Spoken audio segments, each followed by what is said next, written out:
Bismillah, Alhamdulillah, wassalatu wassalamu ala Rasulillah, la haula wa la quwwata illa billah. Amma ba'du. Yang saya hormati Ibu, Bapak, Dewan Juri yang mudah-mudahan Allah muliakan, amin. Yang saya hormati dan saya banggakan seluruh peserta lomba yang akan menjadi harapan nusa, bangsa, dan agama, insya Allah. Puja, puji, syukur, marilah kita curah limpahkan kepada Allah yang Maha Ghafur, yang telah memberikan nikmat yang tak terukur, sehingga rakyat Indonesia subur dan makmur karena Allah yang Maha Ghafur. Alhamdulillah. Salawat beserta salam semoga tetap tercurah limpahkan kepada baginda Nabi besar Muhammad sallallahu alaihi wasallam. Hadirin rahimakumullah, dalam kesempatan ini saya akan membahas akhlak pemuda dalam menuntut ilmu. Pertama, kita harus tahu apa itu ilmu. Ilmu adalah cahaya yang dapat membedakan mana yang baik dan mana yang buruk. Dengan ilmu, hidup kita akan terarah. Dengan ilmu, hidup kita akan berkah.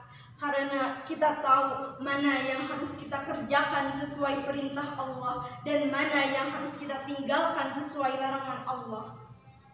Dengan ilmu, hidup di dunia akan senang. Dengan ilmu, hidup di akhirat pun akan tenang. Di mana kita mendapatkan ilmu? Yaitu di sekolah. Di mana lagi? Pondok pesantren, itu sudah biasa. Bagaimana kita mendapatkan ilmu?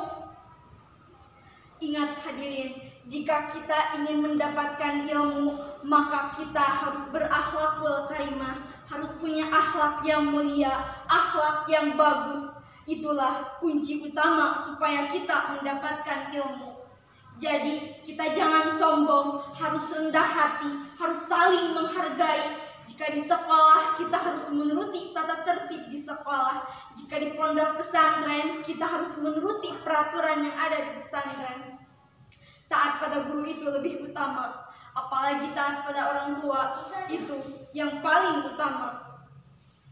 Hadirin, kenapa kita harus berakhlakul karimah, harus rendah hati dalam mencari ilmu, dan kenapa kita dilarang sombong oleh Allah, dilarang tinggi hati oleh Allah? Ingat hadirin, ilmu itu ibarat air. Air mengalir dari tempat yang tinggi ke tempat yang rendah. Itulah sifat air yang sudah kita ketahui. Ilmu pun seperti itu. Ilmu tidak akan didapat oleh orang-orang yang sombong, tapi ilmu akan didapat oleh orang-orang yang rendah hati, berakhlakul karimah. Dan ingat, Rasulullah SAW bersabda, "Man tawadhu'a rafa'ahullahu wa man takabbara wada'ahullahu." Rawahul Muslim. Yang artinya orang rendah hati, orang yang berakhlakul karimah itu akan dimuliakan derajatnya oleh Allah. Dan ingat, orang yang sombong akan dihinakan oleh Allah. Hadis riwayat Muslim.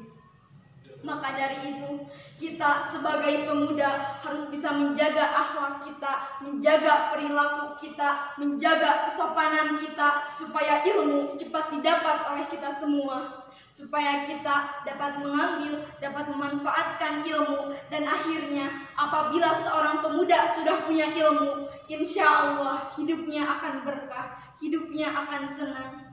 Maka jauhilah akhlak-akhlak yang sombong supaya tidak dibenci oleh Allah. Dalam pandangan Islam, pemuda yang baik adalah yang berkarakter Ashabul Kahfi. Dikisahkan Ashabul Kahfi, 7 pemuda yang terkena fitnah dan disuruh menyembah berhala, tapi mereka semua teguh dengan akidahnya. Akhirnya mereka lari ke sebuah gua dan Allah tidurkan mereka selama 300 tahun lebih. Jadi 7 pemuda itu dijadikan suri tauladan bagi pemuda di zaman sekarang untuk memperkuat iman menghadapi rintangan dan cobaan di akhir zaman ini. Apalagi zaman sekarang, kita sebagai pemuda jangan terbawa arus. Kita ini penerus bangsa, penerus agama, apalagi kita yang beragama Islam. Masa sih orang Islam saling ledek, saling jelek-menjelekan? Itu tak boleh, itu akhlak yang tidak bagus. Yuk kita sebagai pemuda, sebagai generasi penerus bangsa, kita berlomba-lomba dalam prestasi. Stop tawuran, stop narkoba, stop pembulian terhadap teman. Yuk kita giatkan belajar, hargai orang tua kita, hargai guru kita, jauhi maksiat, laksanakan sholat. Hadirin rahimakumullah, yang jadi pertanyaannya, kenapa kita diwajibkan untuk mencari ilmu? Karena ada satu keterangan mengatakan, wa kullu man bi ghairi ilmi ya'malu a'maluhu mardudatun la tuqbalu. Barang siapa yang beribadah tanpa menggunakan ilmunya, maka amalnya akan ditolak dan tidak akan diterima. Na'udzubillah tsumma na'udzubillah. Hadirin, ibadah kita, sholat kita, puasa kita, zakat kita, bahkan ibadah haji kita tidak akan bernilai di hadapan Allah jika dalam pelaksanaannya tidak disertai ilmu. Kenapa kita diharuskan untuk belajar? Karena Allah telah memberikan penawaran yang sangat prestisius. Allah telah berfirman dalam Al-Quran, surah Al-Mujadilah ayat 11. A'udzubillahi minasyaitonirrajim. Bismillahirrahmanirrahim. Yarfa'illahu alladhina amanu minkum walladhina utul ilma darajat.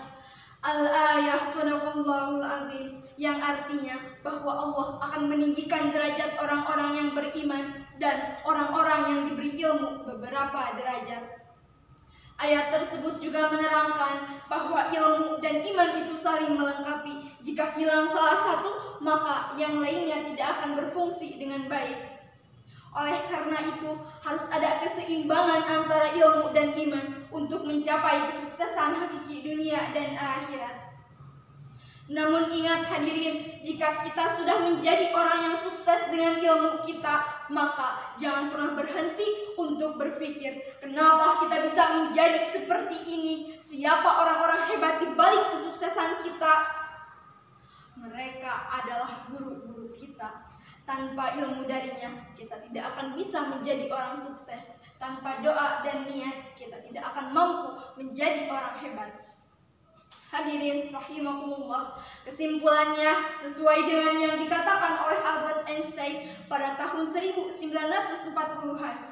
Science without religion is blind and religion without science is dim. Ilmu pengetahuan tanpa didasari ilmu agama itu buta, dan ilmu agama tanpa disertai ilmu pengetahuan itu lumpuh. Rupanya cukup sekian dari saya. Allahul muwaffiq ila aqwamit thoriq.